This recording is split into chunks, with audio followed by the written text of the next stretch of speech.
Good afternoon, and welcome to INSA and BPI's Rethinking Public-Private Intelligence Sharing, recommendations from the Cyberspace Solarium Commission.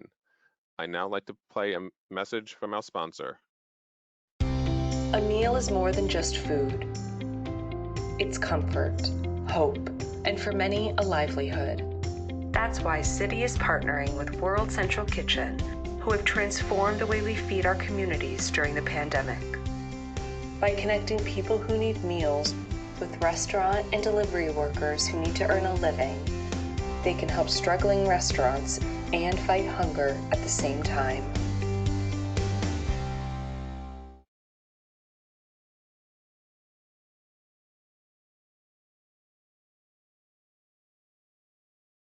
I'd now like to introduce INSA President Suzanne Wilson-Heckenberg. Good afternoon. Thank you for joining us today. INSA is pleased to host this event, and I understand I might be on mute. Give me just a moment.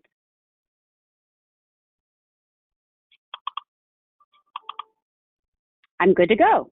Again, thank you for joining us. We are pleased to co-host this event today with the Bank Policy Institute. They have been a true partner in every sense of the word, and I would like to extend a sincere thank you to Chris and the entire BPI team for their leadership and support of today's programming.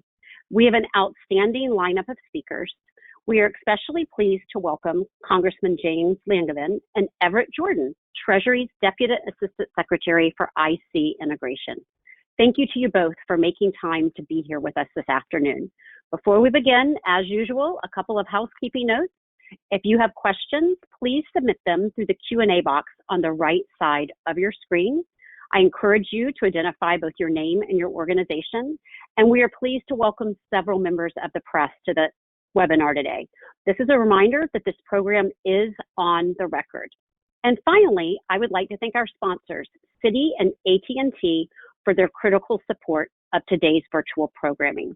We could not deliver this kind of expert insight without the support of our partners.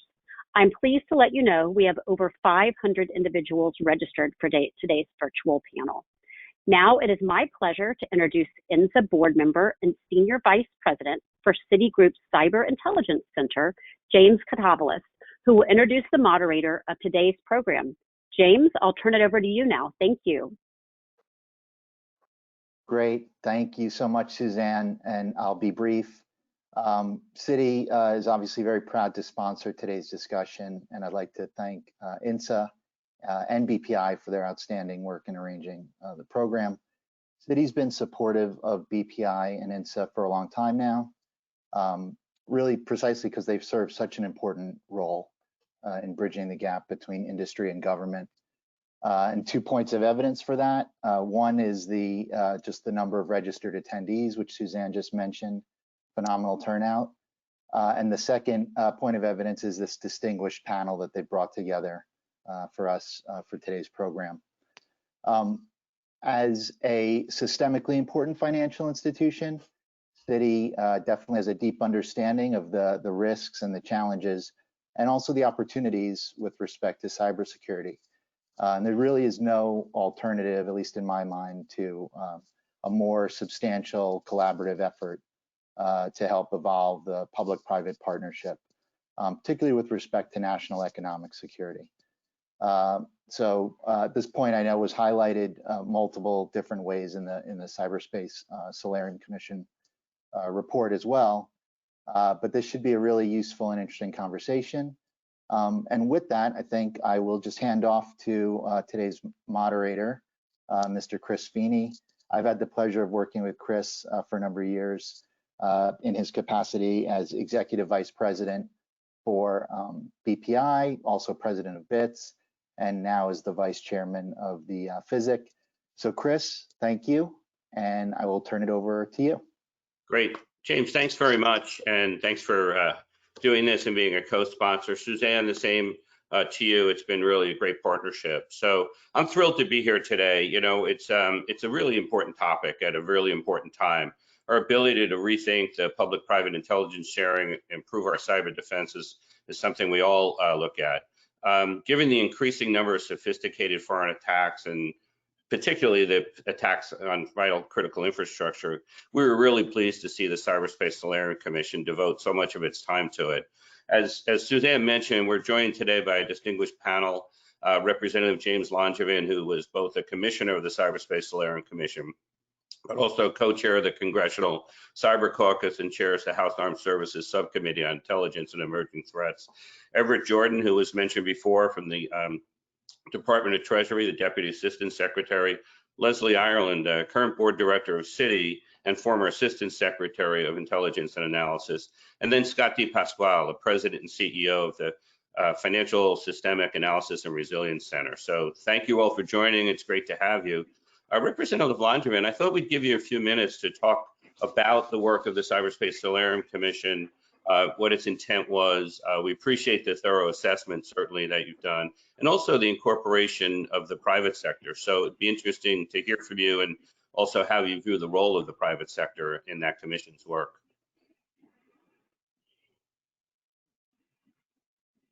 Can you hear me okay? Am I visible? I can't see you yet. So. Okay, let me just, okay. Perfect, thank you. Okay, so you can see me and hear me, we're good? Yes, we're great. Very good, very good. Well, thank you. First of all, I want to start by thanking Chris and Suzanne and James for pulling this together today, and I'm looking forward to the discussion. And it's a topic that's near and dear to my heart and I'm passionate about. Been involved with the cybersecurity issue for more than a decade now. And I have to say, being involved in the Cyber Solarium Commission over the last year, it was Cyber Solarium was created in the FY19 NDAA, but it's been one of the more meaningful experiences of my time in Congress, and I'm very proud of the work product that we produced. Some 80 recommendations, 55 of which have been turned into legislative proposals. And I'll say that I'm thrilled to dig into this topic in particular today, because I think it's obviously very important and probably one of the most significant recommendations or areas that we looked at, but one of the maybe lesser discussed areas in the report. So basically, the Solarium Commission pulled together a bipartisan group of legislators and the executive branch officials, private sector leaders, and some of our country's top thinkers on cybersecurity to try to change that. And the Solarium Commission was established to answer two fundamental questions: what strategic approach will defend the U.S. against cyber attacks of significant consequence, and then what policies and legislation are required to implement that strategy. So among the different recommendations, among the most important is the public-private partnership and collaboration. So in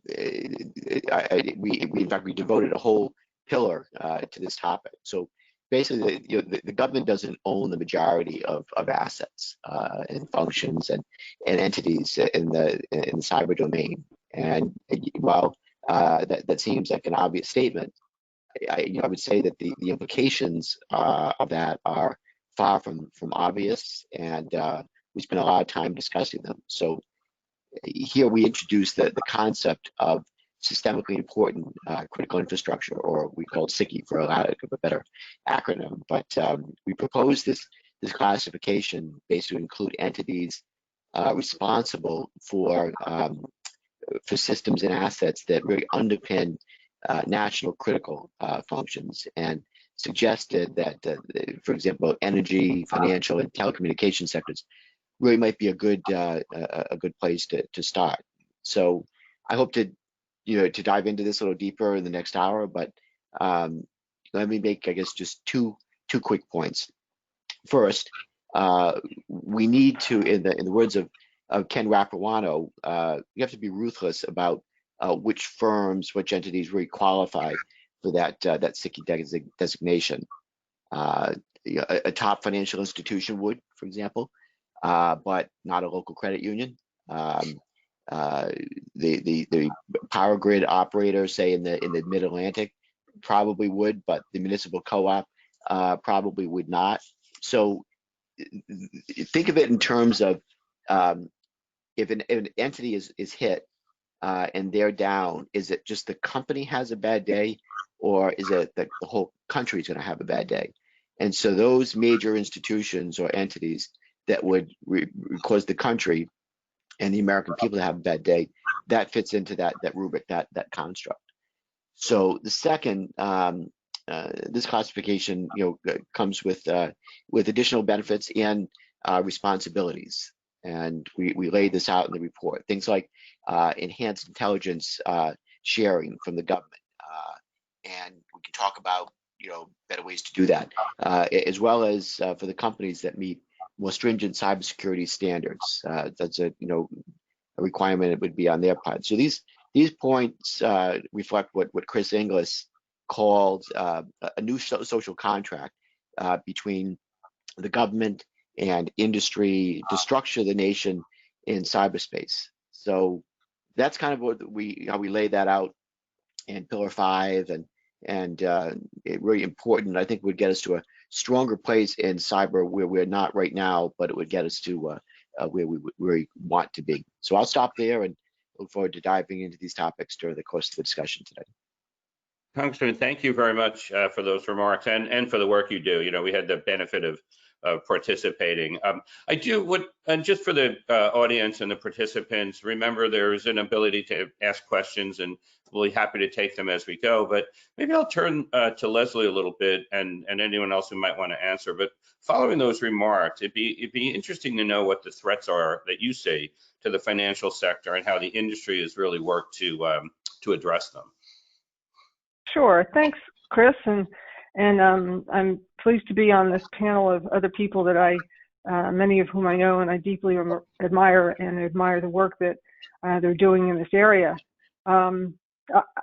After 31 years in government, I sought corporate boards because I really believed that the economy and our infrastructure is a matter of national security. And I firmly believe that about the financial sector. And the sector is a victim of probably virtually any kind of cyber attack that you can imagine, and it's easy to see why. There's lots of money to be had. There's important information. Most people think it's just account information, but in fact, banks are involved in important functions like mergers and acquisition, so there can be some important IPO information in there as well, and it's a very popular target. A lot of the traditional types of attacks that we see are related to phishing attacks, and phishing attacks are looking for login credentials or the ability to access the system and place malware or Trojan horses that can in fact gain access to stealing credentials and then therefore gain access to personal accounts.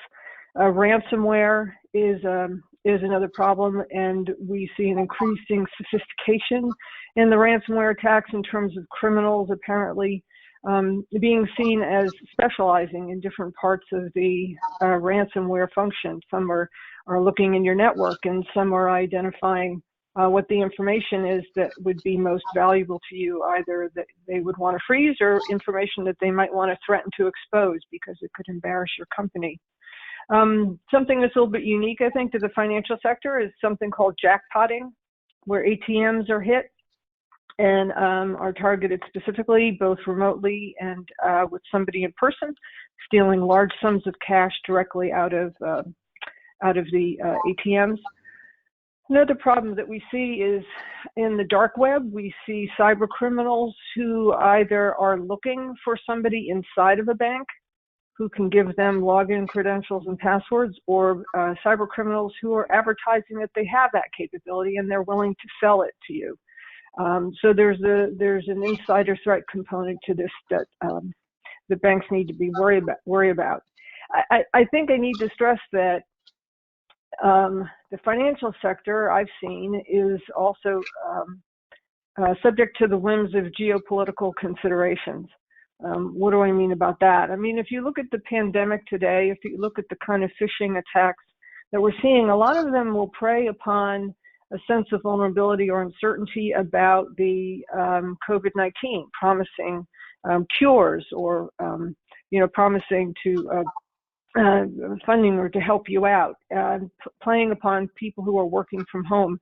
We see an increase in LinkedIn requests offering other jobs. So in an environment where people may be concerned about their ability to maintain a job or that they're going to get fired, they may be more inclined to click on a LinkedIn request.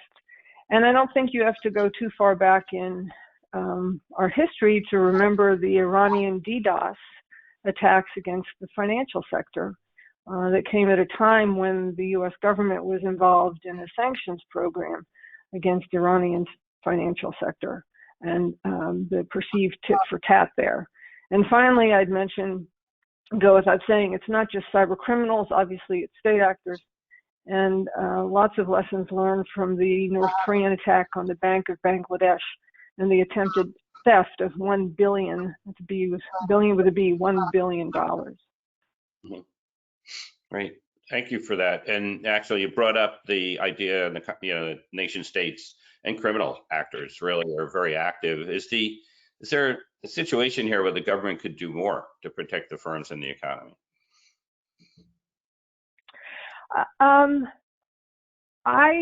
Well, let me put it this way. I really admire the work of the Solarium Commission. I think that this problem is a huge problem. It's not just the financial sector, it's critical infrastructure. And I take well the point that critical infrastructure really underpins our economy, and most of that is out of the hands of the government. The protection of that is out of the hands of the government.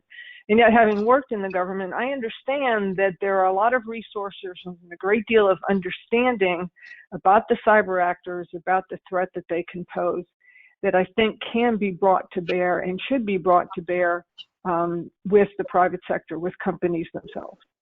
Yeah. Thank you for that. And it brings up the point about intelligence sharing and operational collaboration.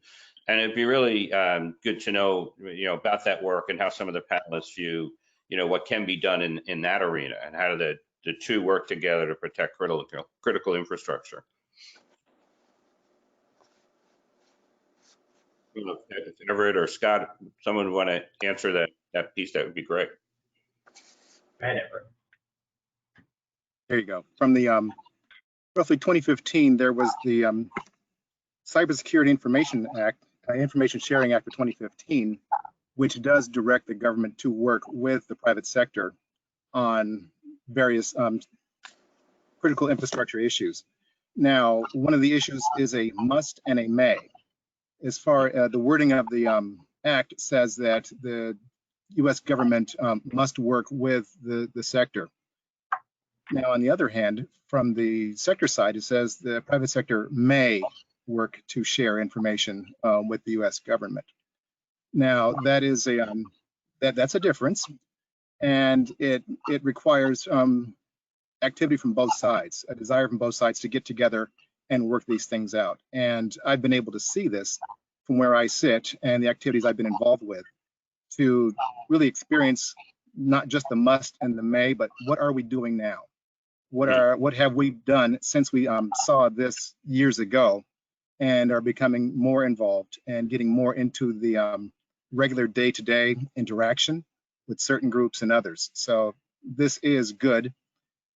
We have already seen it there. We see it coming. We see more coming. We see the nature of the threats evolving. They're getting a bit more sophisticated in some cases. And the things that are being gone after perhaps were things we weren't necessarily looking at, but they could be stepping stones to greater things. This, it comes to our understanding through the relationship, through the discussion, the dialogue. And that's what I'm happy to see now. And I expect to see more of it. Thanks. Mm-hmm. Yeah, and I would, Everette, I would follow up on your points. I mean, there are actually very well orchestrated and very mature mechanics in place for information sharing within the critical infrastructure sectors, but between the private sector and government. And I actually think it's working. We can improve the speed of the transmission. We can improve how we're structuring the data. We might be able to connect more nodes to the sharing network, but at the end of the day, the information is able to move when it needs to move based on mechanics we have today. I think part of what we struggle with, particularly given the growing sophistication and impact of cyber attacks, is the information sharing tends to be event-driven. And if it's event-driven, what it means is it's reactive for the network defenders that are defending critical must-run assets on the private sector side of the equation, right? And so one of the things we struggled with, and you and I have worked on over the past couple of years, I think effectively is saying, how do we go from reactive to proactive on the things that really matter? How do we get left of boom and move from information sharing to making sure the information that's shared is high fidelity and actionable?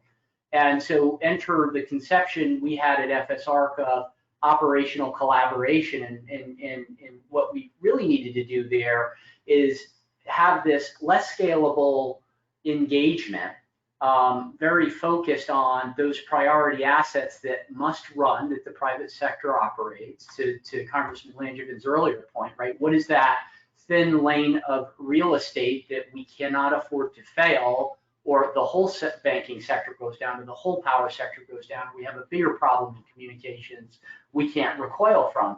And it takes a huge resource investment of time on the sector to take a step back and share with the government information on their business processes, their business functions, how are they connected to the internet, how have they digitized them, what are the underlying technologies, so that our government partners can go back and look at that body of information that they have access to, so that when information sharing mechanics are working, we're putting higher fidelity, more actionable information through the pipeline, right? And so that operational collaboration comes with a big cost, right? The private sector has to get more comfortable sharing aggressively and proactively how their systems are built, where the vulnerabilities are, how adversaries might creatively target them. And our government partners need to put a serious bit of resource behind how they look into their own collection processes and what they can bring to the table. And I think the more of that work that happens through organizations like the ARC and through the work that was foreseen by the Solarium Commission, I think the more satisfying the information sharing is going to be over time, even before the event, because our government partners will know, hey, you know what, here's a system or a tool or a capability we didn't realize was relevant to something really critical. Let's pull that out and warn early. And that's the muscle movement we're looking to create that will, over the longer period of time, improve how satisfied people are with the information sharing that's actually happening on the more tactical, reactive side. Yeah, I know we've we talked quite a bit about the education piece and this ability to share bilaterally. The sector-specific agency plays an important role in there, and we've been, very, much active with the Treasury Department and play a really important role in that. But how do you see that role evolving based on the recommendations of the Commission? On my side, we were saying, excuse me, the interaction from our open source organization that works a lot with our intelligence activity. On the one hand, the outside group has been working with the sector more closely for the past several years to really hear and understand what their requirements are, and have within the last 2 years really gotten involved with the intelligence community part of it to translate those needs, those desires, to understanding within the community, and the community taking that and being able to translate back out to the sector. Here are the answers that we have. Here's some information that you need. Is it timely? Is it accurate? Is it complex enough to what you're asking for? Or is it not? Sometimes it has to do with getting the vocabulary right. Sometimes we'll hear one word and decipher it very differently through our own lens. And so this is one of the things that we have really discovered through this relationship, is understanding what that is, getting a sense for the criticality of what the sector is asking for, and then being able to provide that information back out in a near real time, as fast as we possibly can. There are several things that get in the way of it sometimes when it has to do with going from a classified environment to an unclassified environment, which has to do with the information itself. Where can it be stored? With whom should it be shared? The people on the sector side do need clearances in order to have a real fulsome dialogue with us. And they also need to be able to use the information that we get in a safe and secure manner to which it was intended in the first place. This is part of the ongoing tension of time, and that sometimes we're not able to get things through as fast as possible because of that. That tension will continue. Nevertheless, we will continue to work very strongly to shorten that time, to really keep the relationship strong, and to get the information to where it needs to go as fast as it possibly can, because we are understanding the criticality more each day, and the sector itself is getting a sense of what to expect from the intelligence community too. So this is understanding and discovery on both sides. And to Scott's point earlier, it's starting to work. And so I've been very encouraged by that, but it can be a slog sometimes. Yeah. Leslie, you were in that seat as well for a while, right? And sort of where all the roads meet. I'd be interested in maybe, and the participants would be interested in what your views are. So I had a very wise boss once who said, when you leave government, it's not a good idea to comment on what's going on in government because you don't know anymore what's going on in government. But let me say this, is I definitely saw from when I started in 2010 to when I left in 2016, a real transformation in the focus of the Treasury Department, I think, as well as the balance of the government in terms of FBI and DHS in coming together and supporting Treasury as a sector-specific agency for the financial sector. And part of what was important, I think, at Treasury was being able to help the policy side to make avail of the intel side and help start driving this process of what Scott was talking about was doing more to help inform the collection, analysis, and prioritization process within the intelligence community. And I'm very pleased to see that that work is continuing. Yeah, great. Thanks for that. And, I'll ask maybe a closing question on this. If, I think we probably know them, but it might be interesting to just articulate what the benefits are. Like, what do we expect out of this sharing, and what will some of the benefits be to critical infrastructure or other financial? Yeah, Chris, I might take a stab at that. I think for one, and just to go back to the point you asked about SSAs and connect this to the process that's starting to work, right? What you want to have at the end of the day is the folks that are the producers of intelligence working closely with the folks that have to consume that to protect our critical assets. It would be next to impossible to do that without having an interlocutor, which, the SSAs are specialists in their sectors. And so for us, having a partner in Treasury that understood the sector well to help translate right back into the intelligence community, and then help us get together with the right people, right, to make sure that we were conveying the right messages so we weren't missing each other when the outcomes discussion came along. So Treasury has been, I don't know that we would have been able to do any of this at FSARC if we didn't have that expertise sitting at Treasury to help us navigate that. And so that SSA function, absolutely critical, or the collaboration piece isn't going to work, and then the sharing piece is going to be unsatisfactory, right? But I think we need to hold each other accountable. If people are going to be satisfied with the outcome, right, I think that we're going to have to allow each other to peer into our respective universe, right? We're going to have to allow the government in a secure way to peer into how our networks are architected, what kind of threats we're seeing, and what the topology of those threats are, and also where we think vulnerabilities will manifest. Because otherwise, how do we expect the government to go back and say, well, we've got intelligence on the development of a new tool that might be used to exploit XYZ vulnerability? How do they know to tell you that out of all the vulnerabilities they see in the cyber domain, right? How do they know to come back and tell this critical infrastructure operator they're at risk there, right? And so it is not going to be satisfying for the private sector if they can't start to get comfortable doing that. And we should be able to do that with our partners in the intelligence and defense community. On the other side of that, right, let's make sure we never have to give PII, or personally, we never have to give customer information to do that. We need to talk about systems, how they're architected, where they face the internet, what the adversary traffic looks like, but never the customer information. We can do all this without ever getting crossways with our customers. So there's no real reason not to do it.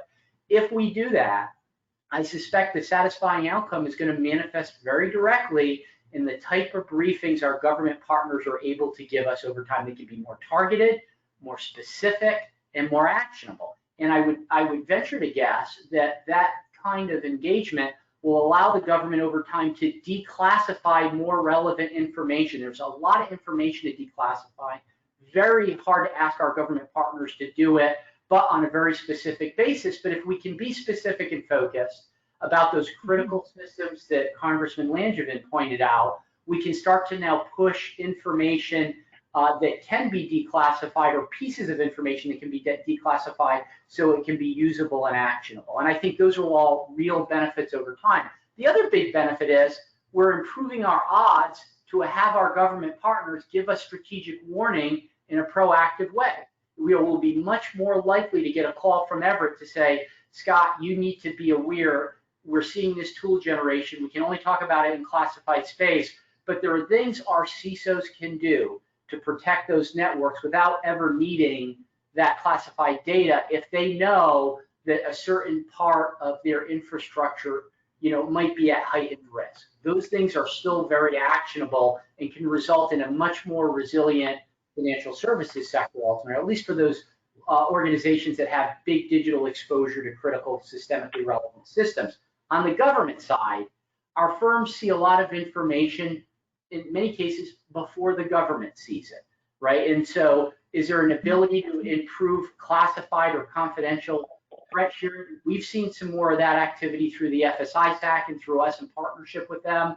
And then we think if the government understands that architecture better, that'll fit into the broader critical defense infrastructure mandate and remit the government has to protect our country, right? There are things that they need to understand from us to make sure military bases are secure, from the power sector to make sure military bases are more secure, and for other pieces. So communications, power sector, energy sector, and big banking are all highly interdependent and interconnected capabilities that I think improve our government, the fidelity there will improve our government's ability to protect the homeland.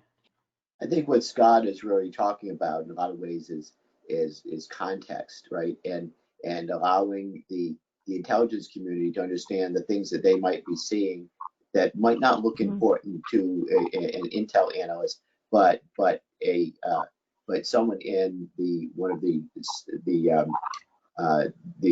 systemically important critical infrastructure agencies would understand that it may be highly relevant.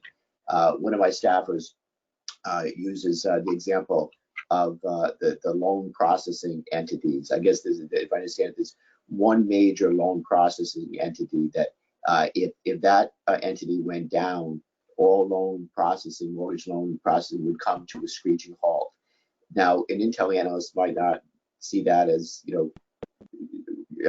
very relevant, or how the damage that could be done to the economy should that entity go down. But again, the systemically important risk agency company would, and so putting it into context is important. So I'd answer the question too about how do we extract the most benefit from expanding info sharing. So here we zeroed in on two categories, again, systemically important critical infrastructure and cyber enablers. Okay, so entities characterized as SICI have the highest consequence for the most people. If major financial institutions go offline, again, as I said before, millions of people would have no access, say, to financial resources. If a multi-state power company goes down, you could have a whole sector of the country without power, maybe not only for days or weeks, but perhaps months, depending on what kind of damage was done. So, and cybersecurity enablers have the most leverage. So these are things like secure cloud services that may not have the biggest financial impact if they go down, but the return on investment in information sharing is the greatest. For example, if we expand threat sharing to a cloud service provider, the ultimate beneficiary is not only the cloud company, but also every small business or state government that uses their services. So again, context and scale is the most important thing in enhancing information sharing. Yeah. Hey, Chris, can I add a couple? Sure. Go ahead, Leslie. George. Everett. Just a couple things, just to add on to what Scott and the Congressman have said about context and informing the intelligence community. Resources are finite in the intelligence community. I know there may be a misunderstanding that the intelligence community can see everything and be everywhere at the same time, and that's just not true. And it's really important, the kind of work that we're talking about here, helping the intelligence community, law enforcement, et cetera, really understand what the key nodes are, what the critical functions are, how to really focus and prioritize what they're working on is vital. Because the last thing you want to do is to send a collector or an analyst off in a direction that really is not what's needed.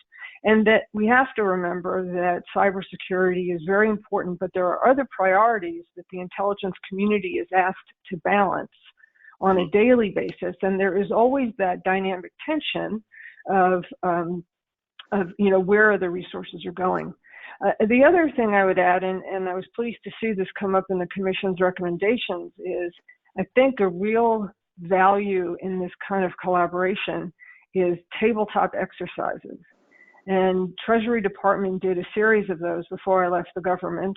And I think they were vital for the sector to understand itself, to understand what the government could or couldn't do, to understand how all the players might play in a cyber scenario. And I think what can be done with the recommendations of the Commission is that you drive an exercise that is actually cross-sectoral, that cuts across different parts of critical infrastructure. And when I talk about this, the example I like to give is I think there are unintended consequences where there could be. So on 9/11, shortly after the airplanes crashed into the World Trade Center, the roads and bridges in and out of New York City were shut down.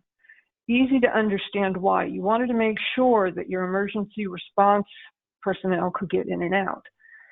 What they probably didn't, though, whoever made that decision probably didn't understand that the cash that the financial institutions in New York depended upon sat in East Rutherford, New Jersey. And banks were wrestling on 9/11 to understand how were they going to get cash into the city in order to make sure that A, ATMs didn't run out of money, and B, they had major depositors who were coming in. In one instance, I heard of somebody backed up an SUV and wanted to withdraw $10 million in cash. So the unintended consequence there is you could conceivably have had considerable chaos and an after effect to 9/11, but it was because we hadn't been through that before. We hadn't exercised that. I've been assured the cash is in New York City now, but those kinds of things could come up in a cyber event where telecommunications or energy could take an action that could have a negative impact on the financial sector totally unwittingly, and we have to exercise that before we get to that day. Mm-hmm. Yeah, very much. We'd certainly agree. The Hamilton exercises are an example of that have been public-private, but also the firms that had done more exercises converted during COVID much more easily, where they had done some work from home. So they really play out in a number of venues. Everett, I know you had some comments you wanted to make. Well, I was going to focus on basically a stronger, more resilient system fortified against attacks and disruptions. This goes to the context of what you learn when you do work together. These are the things that will naturally come out of it, and both the sector and the government side are more comfortable with each other as they go through and discover more. Also, with Leslie's point, the idea of exercises, those things taking place when they really need to, like now, and coming up with things that aren't necessarily standing next to each other through everyone's lens, and seeing to make sure that if you press the blue button, it doesn't blow up your friend's car. Things that were, unintended. But right. You need to do this. You need to exercise to realize where these linkages are, to realize what context we would see something into somebody else's context, what's critical, where the critical pressure points, both in the financial sector and the other sectors. These are the things that we need to do, and we need to do more of it. Even if they seemingly are not connected to each other, now is the time to start thinking out of the box, if there is a box left. Think beyond your imagination to try to see what is possible out there and work those scenarios. Get some ideas flowing. Yeah. One of the questions from the audience, actually, and maybe I'll ask this here because it fits. It's a question, and it is, how can a healthy level of trust be developed between public and private sector?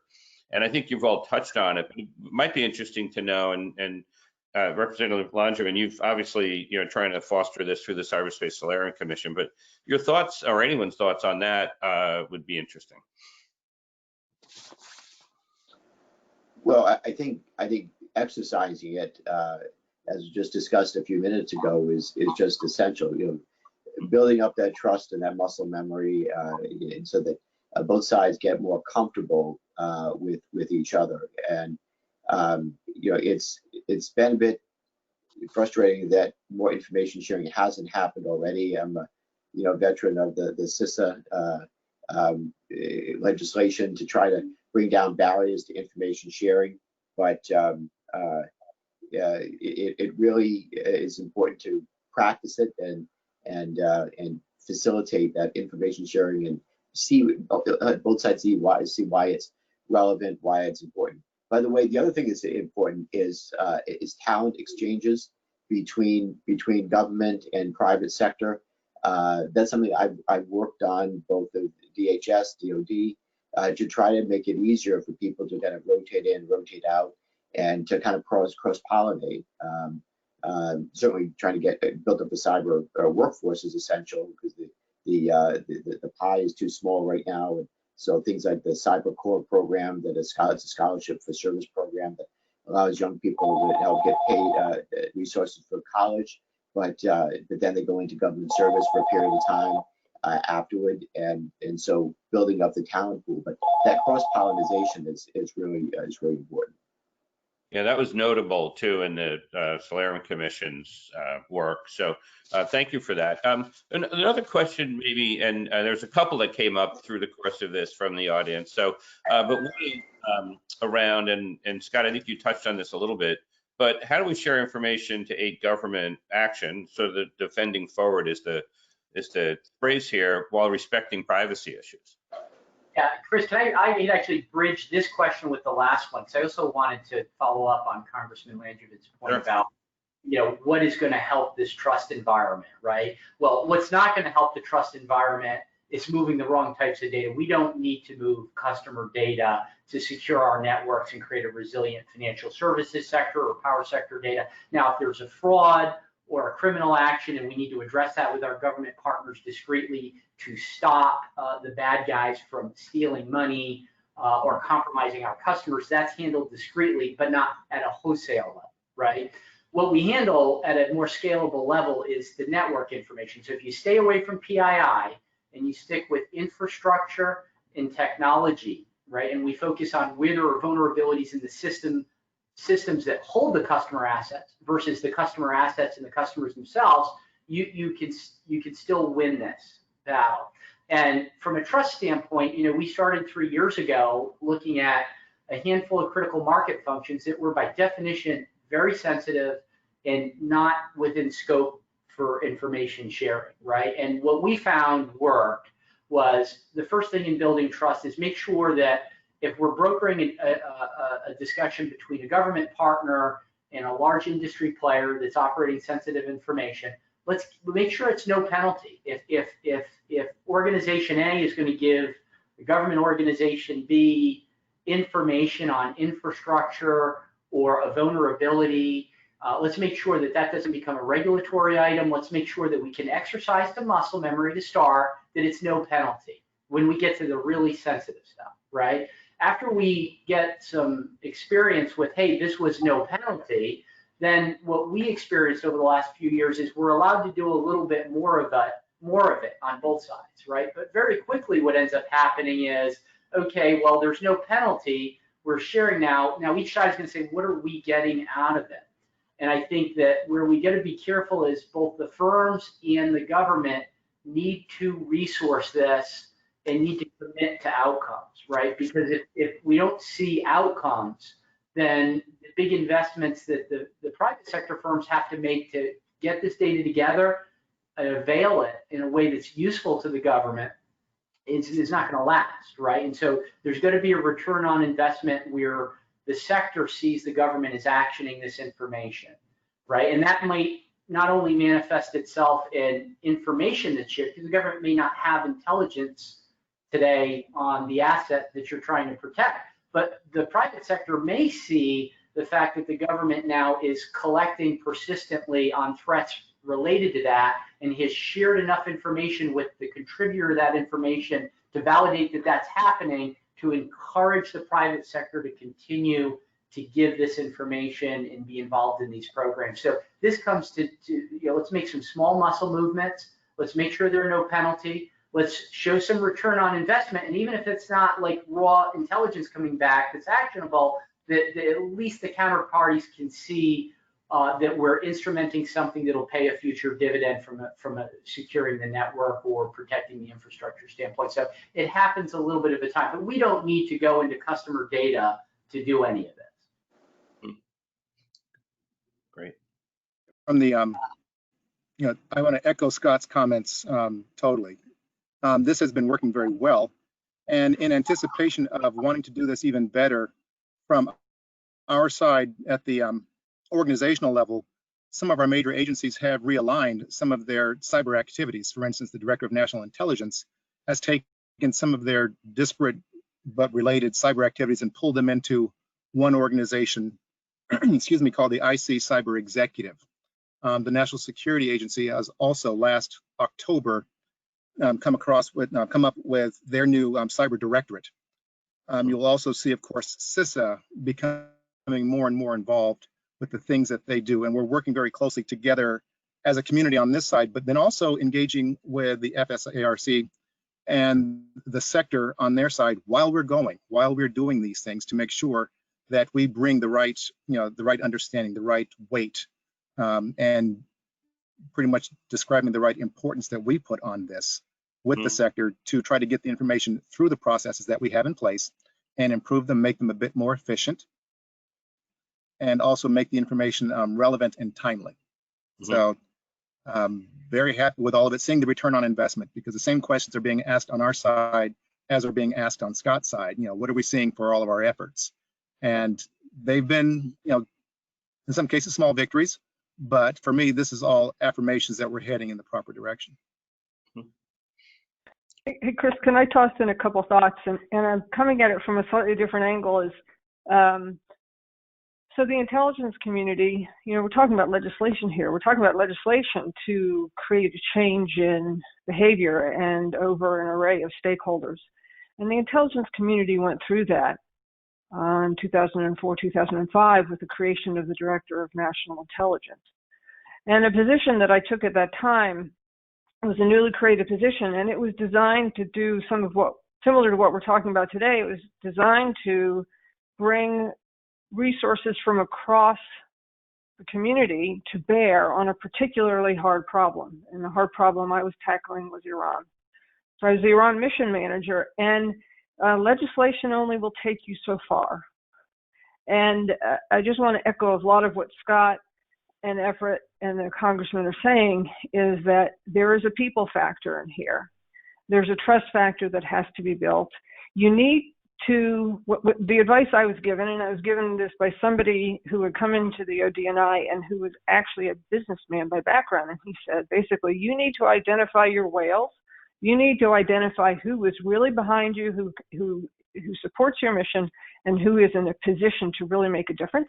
And you need to identify who's going to be dragging against you, who's going to be working against you. And I think the trust takes time to build, but I also think there needs to be a sense that the guidance comes down from on top in any of these sectors, in any of these companies, and that I think we need to identify who are the CEOs, who are the chairmen that are really behind this, who can really be pushing this and affect change within the sectors, so that there can be greater cooperation with the government. The same thing in the government. There's got to be a sense of really everyone's rowing in the same direction to providing the collection and the analysis and the information, and that the information can't travel at the speed of the Pony Express. The information needs to travel at the speed of light, and that it's a priority. Yeah, we do hear that. You know, it's important information to get, but it's important that it be timely, for sure. So maybe I'll turn back to you for a second, because the legislation is looking to codify some of this. So I'm wondering through this conversation if you can maybe point to what you were trying to accomplish or how the legislation might do that. So what I would say here is that I think legislation that we would enact to accomplish many of the things that it would convey really both to the IC and critical infrastructure, that they're going to both need to adjust, you know, how they're doing things and their thinking a bit, and how they approach this in the way they did it previously in the past. So, you know, I don't think the private sector can ever be a customer of the IC, but I do think that the executive branch really has been far too narrow. You have too much too narrow a view of what intelligence is irrelevant to to national security. And so similarly, of course, I think that the private sector has been too broad a view of the types of information they should be receiving from the IC. So, you know, one of the main things that legislation can do is really to mandate that CISA and the sector risk management agencies, as we're calling them now, instead of sector-specific agencies, sector risk management agencies, to be a bridge between the two sectors by codifying the framework on how the IC and critical infrastructure shape requirements and pass information through CISA. You know, we really shape the outline for the process and the general expectations that inform the operational collaboration. Mm-hmm. Great, thank you for that. Anyone else thoughts on that? I certainly have a few other questions from the audience, but go ahead, Scott. Looks like you were going to say something. Yeah, Chris, I would just say, you know, back to, if we're going to move from event-driven information sharing to something more proactive, where we're not waiting for an event to share information, and we're being very specific about how we're educating each other, public, private. The two things that are going to make that work are mandate and resources, right? And over the last 3 years, as I've worked with the defense and intelligence community and our SSA and DHS on this, you know, I don't think we ever, to echo the Congressman's, we never perceived ourselves as a customer of intelligence, but we know we have to consume certain types of intelligence to protect systems, to protect the country, right? And so how do we consume that information? And we've done some good work on it, but without persistent mandate and resources, it'll never become institutionalized. So we had the Cyber Solarium come along and give us very specific pathway on how we could institutionalize things that improve this cycle. And that is now translating into the potential for legislation that will allow for mandate and resources persistently. Because if you ask me, being in the trenches for 3 years trying to make this stuff work operationally, that's where the issue is. We get a start, we get good resources, and then folks go back to their day job. Everybody who works with us at FSARC has another day job. And if we had one big issue, it would be additional mandate and resources around that thin line of real estate that Congressman has pointed out on those must-run functions, where it's not their day job anymore. They don't have another day job anymore. This is their day job, to support critical infrastructure, to make sure we can consume what we need to consume to protect the country and our customers. Mm-hmm. Great, thank you for that. I have a one that's a little pointed towards COVID that I could answer, but I'll ask the group first. And it's, you know, it was one of the greatest and most actionable opportunities to expedite intelligence sharing during the massive COVID disruption. So it's a little more in the moment, but it'd be interesting to hear if you guys, any of you have thoughts on that. Of course, I could answer that, but. Can you, I'm not sure I quite understood the question. It's a question about what's actionable, what was actionable during the COVID response? Like, how did the private sector and the public sector collaborate in partnership? What are the most actionable opportunities? And what I'll do is throw out, so I'm not sure who asked the question, but the fact that this trust was built up over years, because we do work collaboratively with the Treasury Department and CISA as an example, we did stand up a core executive response group that was stood up very quickly in January. And it's one of those mechanisms that's probably under the radar, but came through the exercise programs that had gone on for years. And it had the right mix of government entities, Treasury was there, CISA, DHS certainly, all the regulatory bodies, and the Sector Council, as well as the ISAC.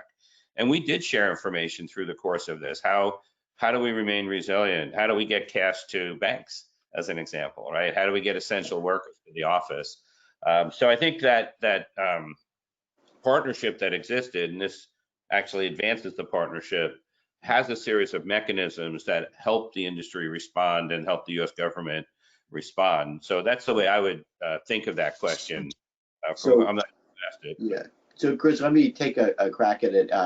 Maybe not exactly answering the question, but I will say this: COVID has reinforced the need, and it's one of the recommendations in the Solarium Commission report, to create a continuity of the economy plan, so that when and if the bad thing happens and parts of the country go down, which certainly could happen, that what do we need to do to reconstitute, and how do we prioritize what needs to get back up and running first? So that applies both with COVID. It also applies with to a cyber incident of significant consequence. The other thing that was clear and with respect to COVID is that we need an IT modernization plan up and down the pipe, especially with state and local governments. That was really apparent that so many states weren't ready to handle the onslaught of things like filing for unemployment insurance, because their IT infrastructure is just so antiquated. They didn't have data in the cloud, for example, weren't able to scale up quickly. And so one of the things that we did a revised annex, we're calling it a PANEX, to the Solarium report, is calling for an IT modernization fund to be created so that we could help states and local governments migrate data to the cloud and update their IT systems. The last thing I will say, this is relevant to COVID, but the example as well as to a cyber attack of significant consequence, is that you need somebody in charge, right? You can see right now, quite frankly, I'm not pleased with the administration's response. I think it's been disjointed and uncoordinated, and they weren't ready for it. We need a national cyber director. That's one of the chief findings of the Solarium Commission. That would be the chief, the principal advisor to the president for cyber. That would be the point person for a coordinated response, not making it up on the fly. You'd have the team. He or she could be the convener. Could convene the National Security Council with the support and the sign off of the National Security Advisor, or the Economic Security Council with the Council of Economic Advisors with the Economic Advisor. And so basically somebody, but also exercising these things in advance. The National Cyber Director would exercise these potential vulnerabilities to critical infrastructure ahead of time, so it's already been exercised and you've kind of planned out what a response should look like.